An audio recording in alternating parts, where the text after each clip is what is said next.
भाभी के आते ही ननंद का मायका बना स्वर्ग। अनुराग घर पे है, बुला देंगे आप उसे? आप कौन? भैया बाहर गए हैं। जी, मैं अनुराग का दोस्त हूँ, उससे मिलने आया हूँ। कब तक आ जाएगा वो? वो कुछ सामान लेने के लिए गए हैं, शायद थोड़ी देर में आ जाए। हाँ ठीक है, तो फिर मैं यहीं उसका थोड़ी देर इंतजार कर लेता हूँ। थोड़ा पानी मिलेगा? बाहर से आया हूँ ना, बहुत प्यास लग रही है। राज सोफे पर बैठकर इंतजार करने लगता है तो वहीं तारा रसोई में पानी लेने के लिए चली जाती है। ग्लास में पानी डालते हुए तारा के हाथ बार बार कंपकपाने लगते हैं। अब क्या करूं मैं? भैया पता नहीं कब तक आएंगे। माँ और पापा भी बाहर गए हैं, बचा लेना मुझे।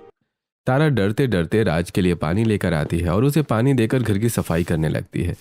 तभी अनुराग घर आता है और जब वो अपनी बहन को राज के साथ अपने घर में देखता है तो अरे राज, तू यहाँ क्या कर रहा है?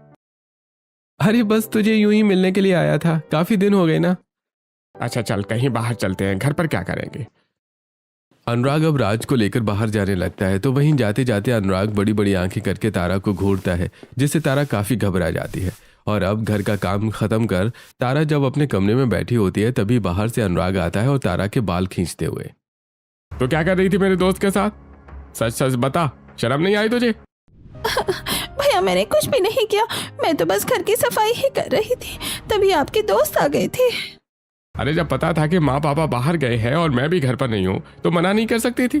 तेरे कहने से ही बैठा होगा वो, रंग के लिए मना नहीं होगी ना, इसीलिए मना नहीं किया होगा तूने। भैया मुझ पर यकीन करिए, उन्होंने खुद ही कहा बैठने के लिए, मैं कैसे मना कर सकती थी? उन्हें बस पानी देकर मैं घर के काम में लग गई थी। अगर तू जलते अंगारों पर भी खड़ी होकर कहेगी ना तो भी मुझे तेरी बात पर यकीन नहीं है, समझी तू? अनुराग अब तारा को बेड पर जोर से धक्का देता है और सीधा वहां से चला जाता है और बेचारी तारा अपने बाल पकड़कर रोने लगती है। हे भगवान, कब तक मुझे इस दर्द से गुजरना होगा? या तो तू सब कुछ ठीक कर दे या मुझे अपने पास बुला ले। ऐसे अब कुछ दिन गुजर जाते हैं। रात का वक्त होता है। तारा के माता पिता और भाई बाहर डाइनिंग टेबल पर बैठकर खाना खा रहे होते हैं। अरे सुनीता, तुम्हें मोहन भाई साहब याद है ना? उनकी बेटी है ना लक्षिता, उसकी अभी अभी डॉक्टर की पढ़ाई पूरी हुई है और एक बड़े से सरकारी अस्पताल में उसकी नौकरी भी लग गई है। वो उनकी बेटी थी भी तो संस्कारी, हमेशा पढ़ाई लिखाई में रहती थी, हमारे घर भी आती थी तो भी बस किताब ही पढ़ती रहती थी। पता नहीं हमने ऐसे कौन से पाप किए थे जो हमें ऐसी औलाद मिली है। अरे आप लोग क्यों बार बार उसका नाम लेते रहते हैं? मुझे तो उसकी शक्ल भी देखना नहीं पसंद है। तारा जो रसोई में सबके लिए रोटी बना रही थी, रोटी लाते हुए अपने माता पिता और भाई की बातें सुन लेती है, जिससे तारा की आंखों से आंसू टपकने लगते हैं। और अब उसके खाने के बाद तारा जैसी किचन में अपनी प्लेट में खाना निकालने लगती है कि तभी तारा की माँ सुनीता किचन में आती है और उसके हाथ से खाने की प्लेट छीनकर, किसने कहा तुझे कि तू ये आज का ताजा बना खाना खा सकती है? तू ये नहीं खाएगी। इतना कहकर सुनीता फ्रिज में रखी हुई 4 दिन पुरानी बासी सब्जी निकालती है और सारा ताज़ा बचा हुआ खाना फ्रिज में रखकर उसे लॉक कर देती है। तो इसी खाने के लायक है, ये पकड़ और इस सब्जी के साथ रोटी खा।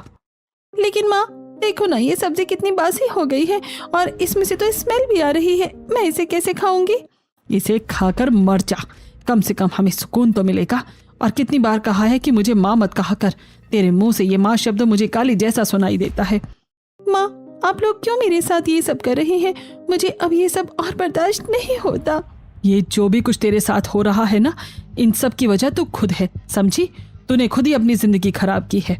इतना कहकर सुनीता अब सीधा अपने कमरे में चली जाती है। तो वहीं सब्जी से बदबू आने के कारण तारा सिर्फ पानी पीकर ही अपने कमरे में सोने चली जाती है। कहने को तारा इस बड़े अमीर परिवार की इकलौती बेटी थी, लेकिन तारा के साथ हो रहा बर्ताव बद से बदतर था। जहां शादी से पहले लड़कियों के लिए उनका मायका स्वर्ग से कम नहीं होता, तो वहीं तारा जैसी लड़की अपने मायके में नरक जैसी जिंदगी जी रही थी।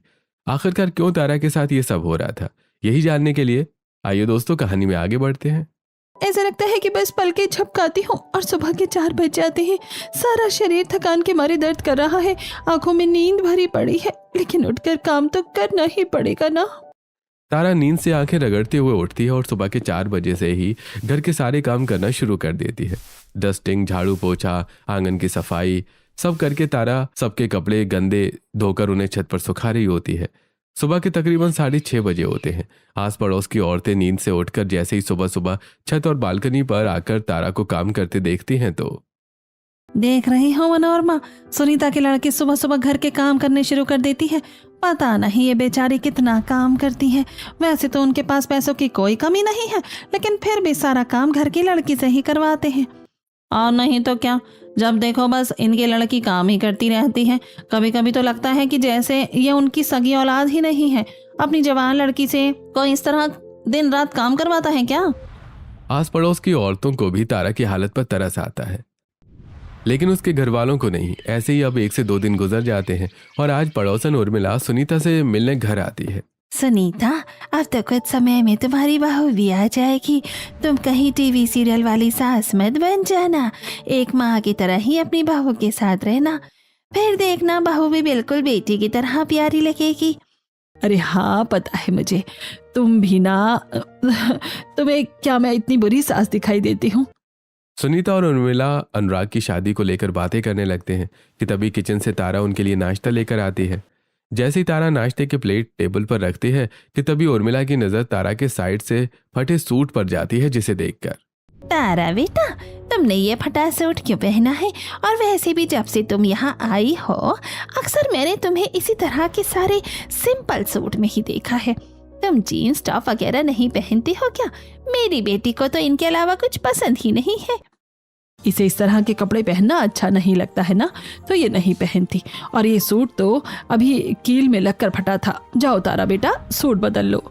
तारा अब सीधा अपने कमरे में आकर अपनी अलमारी खोलती है, जिसमें लगभग तारा के पास सारे फटे पुराने ही सूट थे। तभी कुछ देर में सुनीता कुछ सूट लेकर तारा के पास आती है। ये कल मैं बाजार से खरीदी थी, 50-50 रुपए के लिए थे।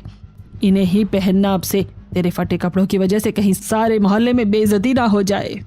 लाखों रुपए की संपत्ति होने के बावजूद भी सुनीता अपनी बेटी के लिए 50 रुपए के सस्ते सूट ही लाती है, जिन्हें पहनने के अलावा अब तारा के पास कोई दूसरा रास्ता नहीं था। इसी तरह कुछ वक्त और गुजरता है और आज आखिरकार अनुराग की शादी का दिन आ जाता है।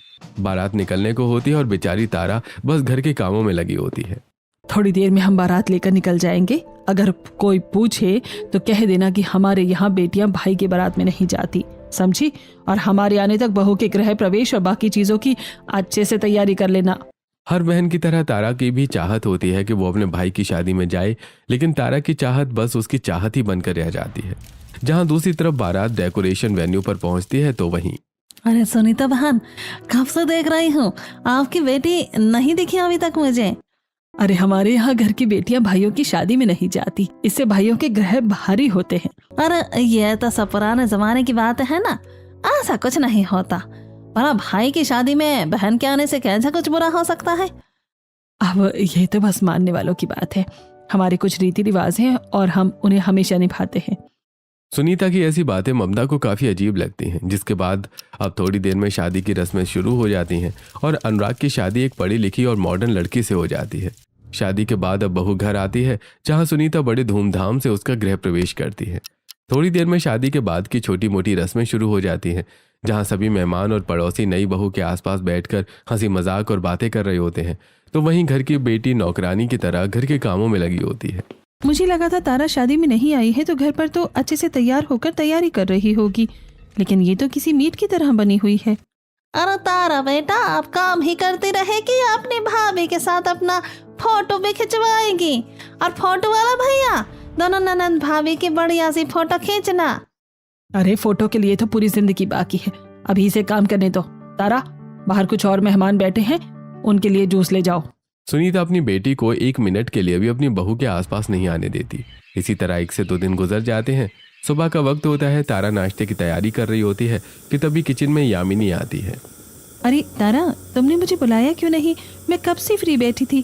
क्या बना रही हो नाश्ते में? मैं भी तुम्हारी मदद कर देती हूँ। अरे नहीं भाभी, मैं कर लूँगी। आप इतनी गर्मी में किचन में क्यों आई हैं? आप बाहर जाइए, मैं सब कर लूँगी।